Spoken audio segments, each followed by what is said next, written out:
Good morning বন্ধুরা, দীপালি কিচেনে আজকেরও একটা নতুন ভিডিও নিয়ে চলে এসেছি। আজকের আমি বানাবো কারি।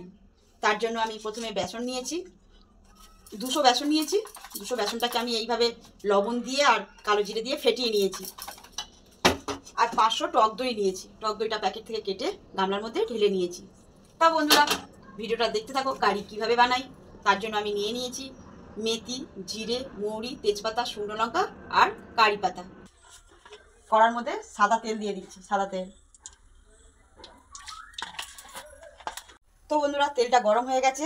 তা আমি এই বেসনটাকে ফেটিয়ে নিয়েছি কড়ি তৈরি করার জন্য। ছোট ছোট করে বড়ার মতন দিয়ে দেব তেলের মধ্যে। দেখুন বন্ধুরা, কত সুন্দর ফুলে, কি সুন্দর ফুলছে দেখুন, একদম চপের মতন ফুলে যাচ্ছে। তো বন্ধুরা, কড়িগুলো কি সুন্দর তৈরি হয়ে গেছে দেখুন, বেসন দিয়ে কত সুন্দর লাগছে দেখুন। এখন এগুলো তৈরি বা ভাজা হয়ে গেছে, আমি এগুলো তুলে নেব কড়া থেকে।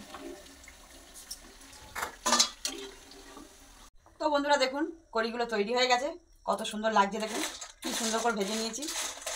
দেখুন কড়িগুলো কত সুন্দর দেখতে লাগছে। এবার আমি যে গামলার মধ্যে টক দইটা নিয়েছি, ওটাকে ভালো করে ফেটিয়ে নেব। ওর মধ্যে লবণ দিয়ে দেবো। লবণটা দেবো পরিমাণ মতন, যে যেমনভাবে তৈরি করবে যতটা, সেইভাবে লবণটা পরিমাণ মতন দেবো। তো বন্ধুরা, একটুখানি সামান্য বেসন গোলাটা ছিল এই টক দইয়ের মধ্যে দিয়ে দেবো। এটাকে ধুয়ে আর জলটা এর মধ্যে দিয়ে দেবো।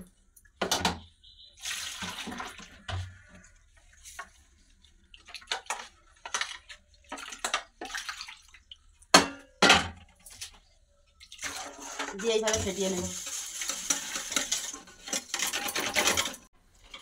তো বন্ধুরা, টক দইটাকে ফেটিয়ে নিয়েছি, কত সুন্দরভাবে ফেটিয়ে নিয়েছি দেখুন। এবারে আমি গ্যাসটাকে ধরিয়ে নেব, নিয়ে বড় কড়া বসিয়ে দেব।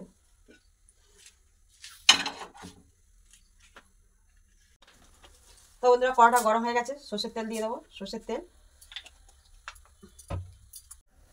তো বন্ধুরা, তেলটা গরম হয়ে গেছে, তেলের মধ্যে শুকনো লঙ্কা, জিরে, মেথি, মৌরি, সর্ষে সব একসঙ্গে তেলের মধ্যে দিয়ে দেবো।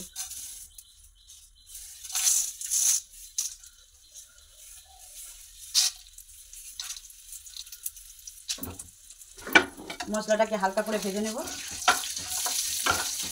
তো বন্ধুরা, জিরে মৌরিগুলো ভাজা হয়ে গেছে। একটু আদা বেটে রেখেছিলাম, আদা বাটাটাকে তেলের মধ্যে দিয়ে দেবো।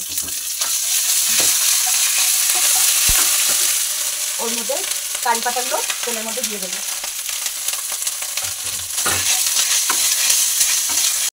হালকা হলুদ দিয়ে দেবো, অল্প করে হলুদ গুঁড়ো দিয়ে দেবো, আর সামান্য পরিমাণে একটু লঙ্কার গুঁড়ো দিয়ে দেবো।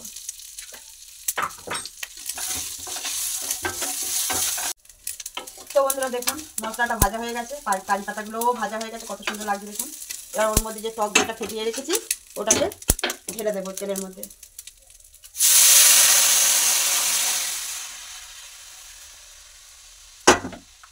গামলার মধ্যে লেগে রয়েছে, এটুকু দিয়ে দেবো ধুয়ে, গামলাটাকে জল দিয়ে।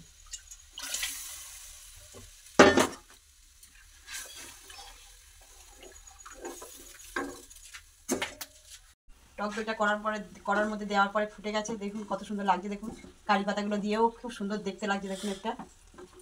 এটা ফুটে গেছে যেহেতু, আমি কড়িগুলো ভেজে রেখেছিলাম, এবারে ওই ফুটনোর মধ্যে দিয়ে দেবো, টক দই ফুটনোর মধ্যে।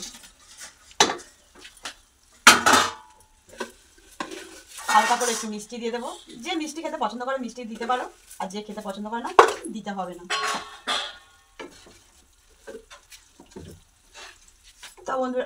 তো বন্ধুরা দেখুন, এটা তো যেহেতু নিরামিষ, এটা সবাই করে খেতে পারবে। মানে যেহেতু মশরুমরা সবাই পারবে এটা খেতে, কেন এটা কোনো আঁচ নেই, একদম নিরামিষ, আর খুব ঝটপট রান্না হয়ে যায়। তো বন্ধুরা, আমাদের কারিটা রেডি হয়ে গেছে। কারিটা কত সুন্দর রেডি হয়ে গেছে দেখুন, কি সুন্দর লাগছে দেখুন। এবার ওর মধ্যে একটু জিরে ভাজা জিরের গুঁড়ো একটু ছড়িয়ে দেবো। সুগন্ধিটা খুব সুন্দর হবে, ফ্লেভারটাও খুব সুন্দর লাগবে। তা আজকে করি রেডি হয়ে গেছে, এবার গ্যাসটাকে অফ করে নামিয়ে নেব।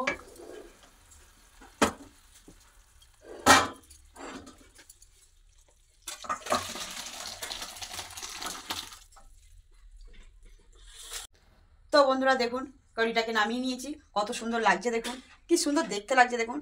এটা খেতেও খুব সুস্বাদু হবে। আপনারা একবার এইভাবে ট্রাই করে দেখবেন, বাড়িতে খুব ভালো লাগবে।